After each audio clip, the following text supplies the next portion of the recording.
अस्सलामुअलैकुम। लास्ट जो हमारा वीडियो था उसमें हम लोगों ने दो मुतग़य्यर ख़ती मसावात ये चैप्टर स्टार्ट किया था और इस चैप्टर का इंट्रोडक्शन पार्ट तो हो चुका है। अब मश्क जो है उसमें फ़र्स्ट क्वेश्चन आपका हमज़ाद ख़ती मसावातें जो है वो आपको हल करना है और उन मसावातों को जैसे मैंने आपको एग्जाम्पल में बताया था दो तरीके हैं, दोनों में से कोई एक तरीका यूज़ करना है। तो जो पहला वाला तरीका है यानी दोनों मसावात को हमको एक साथ हल करना है जमा या तफरीक के तरीके से, सेम वही तरीके से आपको उसको हल करना है। और अगर आपको वो हार्ड लगता है तो जो हमारा सवाल नंबर 2 में जो मसावतें दी गई है हमज़ाद ख़ती मसावतें, तो वो तमाम मसावतें आप जब हल करना एक बार सीख लोगे तो उसकी मदद से जो फिलअप्स हैं, जो खाली जगह है वो आराम से पूरा कर सकोगे, क्योंकि पूरा चैप्टर जो है वो मसावतों पर ही डिपेंड है और बहुत ईजी है।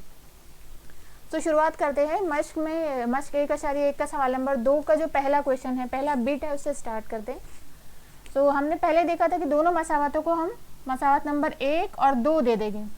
तो यहीं पर मैंने मसावत नंबर 1 और 2 दे दिया इसको। अब आपको क्या करना है कि दोनों मसावतों को कंपेयर कर लेना है। कंपेयर करना यानी कि कम से कम हमें एक अदद जो कि ज़रीब है, मुतग़य्यर का जो ज़रीब है उसका एक अदद दोनों मसावतों में सेम चाहिए।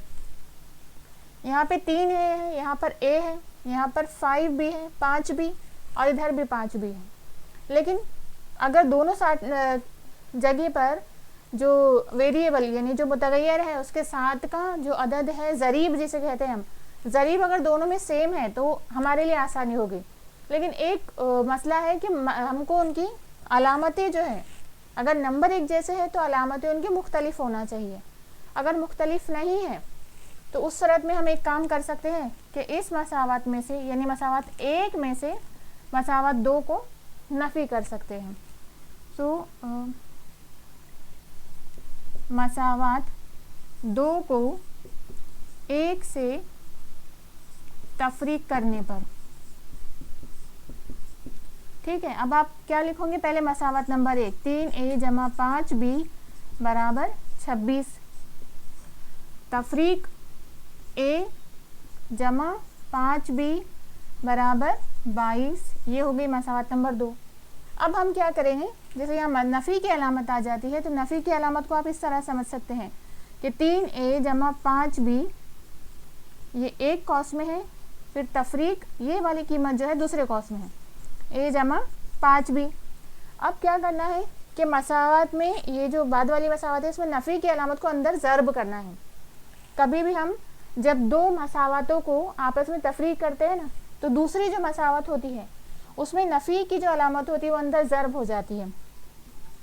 ये होगा 3a जमा 5b नफ़ी a नफ़ी 5b। अब जमा 5b नफ़ी 5b कैंसिल हो जाएगा और 3a नफ़ी 1a हो जाएगा 2a। यानी यहाँ पर अलामतें जो है तब्दील हो जाएंगी। यहाँ पर a की अलामत जैसे नफ़ी हो गई, इसकी अलामत भी नफ़ी और ये भी नफ़ी। अब यहाँ पर हमारा आंसर आया था 2a, तो इसका जवाब होगा 2a, ये कैंसिल हो जाएगा और 26 नफ़ी 22 होगा 4, यानी a बराबर 4/2 बराबर 2। अब ये a की कीमत 2 हमको मसावत नंबर 1 या 2 जहाँ पर भी आपको रखना है रख सकते हैं। 2 में रख लेंगे a की कीमत, क्योंकि उससे आसानी क्या होगी, यहाँ पर ज़र्ब नहीं करना है। a बराबर 2, a बराबर 2 मसावत 2 में रखने पर, पहले मसावत लिख लेना है। हमेशा आपको मसावत लिख लेना है। अक्सर ऐसा होता है कि हम मसावत लिखना भूल जाते हैं या जानबूझकर नहीं लिखते, उसकी वजह से जवाब बिल्कुल गलत आ जाता है, जो कि मार्क्स फिर उससे बहुत ज़्यादा आपके अफेक्ट होते हैं। अब 2 को इधर शिफ्ट करेंगे, 5b बराबर 22 नफ़ी 2, 22 नफ़ी 2 20 और 5b बराबर 20, यानी b बराबर 20/5। 5 1 ज़ा 5, 5 4 ज़ा 20, तो आपकी b की कीमत आ गई 4। और जो हमने कहा था कि दोनों मसावतें जो है हमज़ाद मसावतें, यहाँ पर जो 2 मसावतें दी गई है, इन मसावतों का जो नंबर आंसर जो हमारा आता है, जैसे यहाँ पर हमारा इसका आंसर आया है a और b का 2 और 4। तो ये जो नंबर है, ये नंबर दरअसल इस दी हुई दोनों मसावतों का हल होता है। इन मसावत का हल जो है ये वाला नंबर है, जो हमें इसके ज़रीब की शक्ल में मिलता है, यानी मुहद्दिदीन की शक्ल में मिलता है। और इसके बाद वाली जो एक्सरसाइज है, जो आपकी मश्क है, उसमें आप लोगों को ये समझ आ जाएगा कि ये पॉइंट होता कहाँ पर है। तो हमको ये हल तो मिल गया। अब इंशाल्लाह जब हम इसको प्लॉट करेंगे, हम ग्राफ जब इसका बनाएंगे, तो आपको ये भी समझ आ जाएगा कि वो कहाँ पर होता है। 7y बराबर 10, 3x नफ़ी 2y बराबर 7। अब दोनों मसावतों में आपको देखना है, यहाँ पर x का ज़रीब है ही नहीं, यहाँ पर 3 है, y का ज़रीब यहाँ पर 7 है और इधर नफ़ी 2 है। तो हम एक काम ये कर सकते हैं कि इसको 3 से ज़रब दे सकते हैं, या फिर 2 और 7 का कॉमन जो नंबर है, तो वो एलसीएम जो है उसका 14 है, यानी कि 2 और 7 को आपस में ज़रब कर लेंगे, तो वो थोड़ा डिफ़िकल्ट हो जाएगा। हम लोग इन्हीं को दोनों को मसावत नंबर 1, 2 और करके मसावत 1 को 3 से ज़रब करते हैं। मसावत 1 को 3 से ज़रब करने पर मसावत हो जाएंगे 3x जमा 3 7 21 y बराबर 30। अब ये हो गई आपके पास मसावत नंबर 3। अब आपको क्या करना है कि मसावत 3 में से 2 को तफरीक करना है, और मसावत 3 में से 2 को तफरीक करने पर, अब दूसरी मसावत लिख लेते हैं यहाँ पर, 3x नफ़ी 2y बराबर 7। तफरीक करने पर वही करेंगे कि अलामतें तब्दील कर लेना है।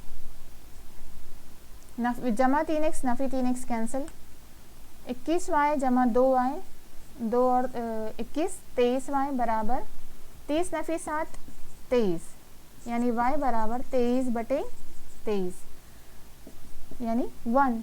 अब y बराबर जो 1 आ गई आपकी कीमत मसावत 1 में रखने पर,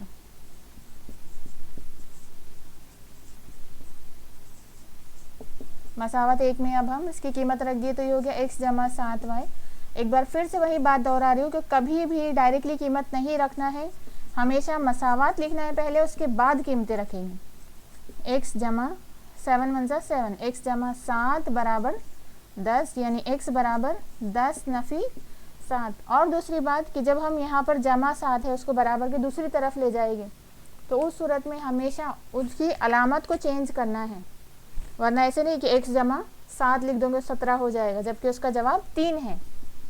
तो यहाँ पर हमारे जो मुहद्दिद आ गए x और y के, वो हो गए 3 और 1, क्योंकि y की कीमत 1 है, इसके लिए हमने उसको y की जो जगह दी गई है ना, यहाँ पर x का मुहद्दिद हमेशा पहले आएगा और y का मुहद्दिद उसके बाद ही आएगा। अब जब आप अगले साल 11वीं में अगर आप मैथ्स पढ़ते हो तो उसमें z भी आ जाता है, तो z का मुहद्दिद उसकी जगह पर आएगा। कभी भी आप आगे पीछे नहीं कर सकते, उसे आगे पीछे भी नहीं कर सकते। और ऐसे नहीं है कि x की जगह पर अगर कोई नंबर नहीं है तो वहाँ पर हम डायरेक्टली y की कीमत लिख दें, ऐसा नहीं चलेगा। अगर x की कीमत एग्जिस्ट ही नहीं है ही नहीं, तो उसकी जगह 0 लिख दीजिए, 0 और 1 उसके मुहद्दिद हो गए।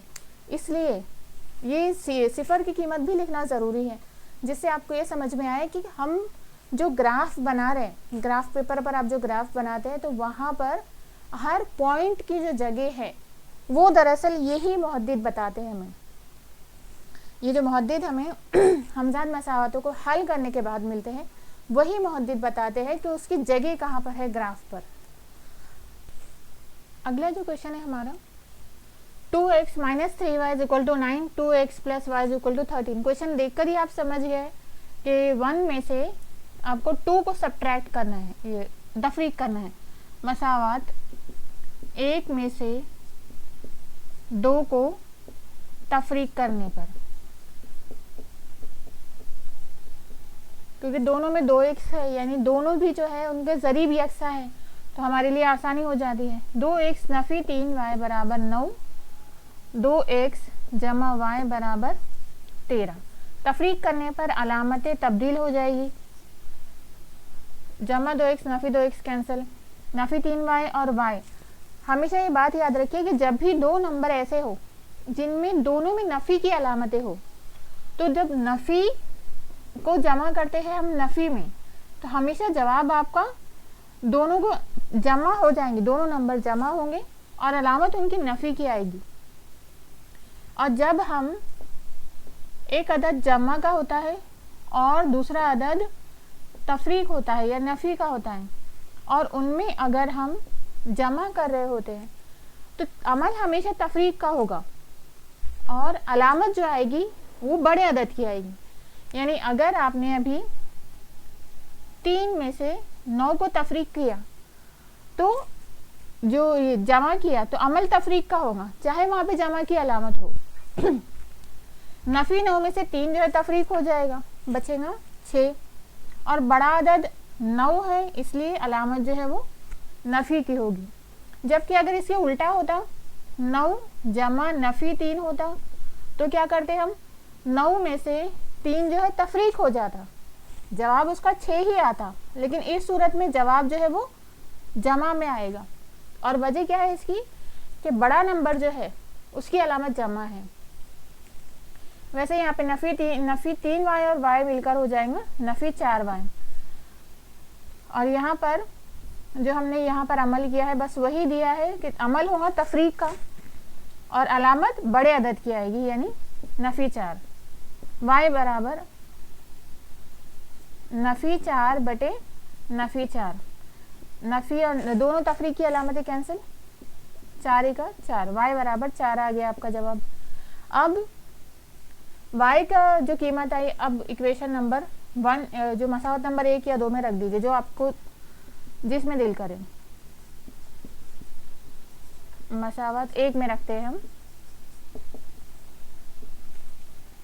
पर कोशिश ये करना है कि जो इजी मसावत लगे उसमें रख देना। अब यहाँ पर दोनों भी एक ही तरीके के हैं तो इसलिए हमने मसावत नंबर 1 में रख दिया है। 2x नफ़ी 3y बराबर 9, y की कीमत 1 रख दीजिए। 2x 3 ज़रब 1 बराबर 9, 2x नफ़ी 3 बराबर 9। अब जब हम नफ़ी 3 को इधर ले जाएंगे तो यहाँ नफ़ी है, उधर जाकर जमा होगा। 9 जमा 3 12, यानी x बराबर 12 बटे 2।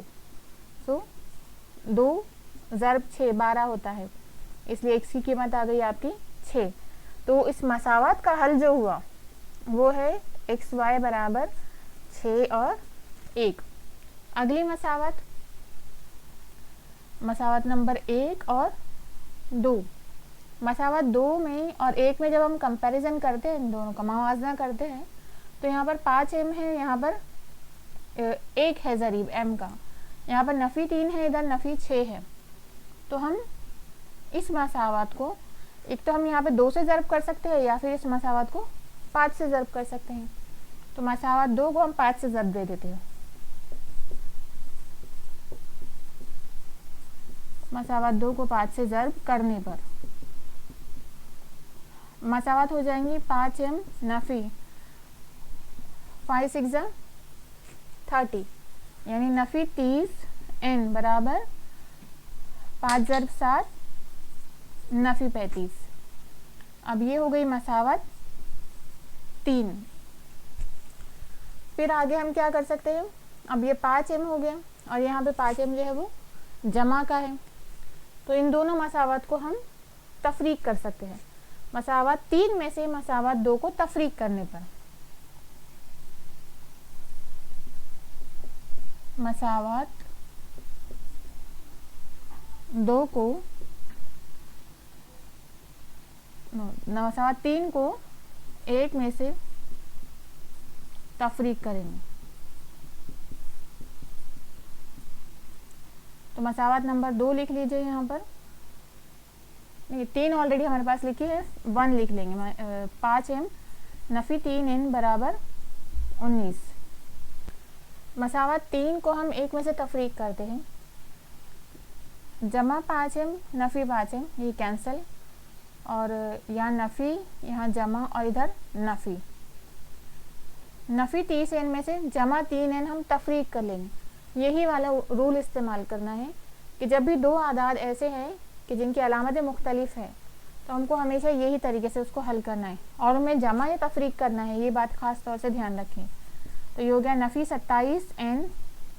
अब इन दोनों की जमा कर लीजिए, 9 जमा 5 14 हासिल करेगा, 1 और 1 2 और 3 5, और दोनों की अलामतें नफ़ी की हैं। n बराबर नफ़ी 54 बटे नफ़ी 27, तो 27 और 27 दूनी 54, यानी n हमारी कीमत आ गई 2। अब ये n बराबर 2 मसावत नंबर 2 में रखने पर, n बराबर 2 मसावत 2 में रखने पर m नफ़ी 6n बराबर नफ़ी 7 और n की कीमत है 2, यानी m नफ़ी 6 ज़रब 2 बराबर नफ़ी 7। m नफ़ी 6 दूनी 12 और नफ़ी 7। अब 12 को आप उधर शिफ्ट करें, m बराबर नफ़ी 7 और ये नफ़ी जमा, जो नफ़ी है उधर जाकर जमा हो जाएगा, नफ़ी जमा 12। 7 में से 12 में से आप 7 निकालिए तो बचा 5, यानी m की कीमत आ गई 5। तो जब हम m और n के मुहद्दिद लिखेंगे उस वक्त 5 और 2 लिखा जाएगा, यानी ये दोनों जो मसावतें हैं जिनका हमजा, ये जो दोनों हमजाद मसावतें हैं, इनका हल हुआ 5 2।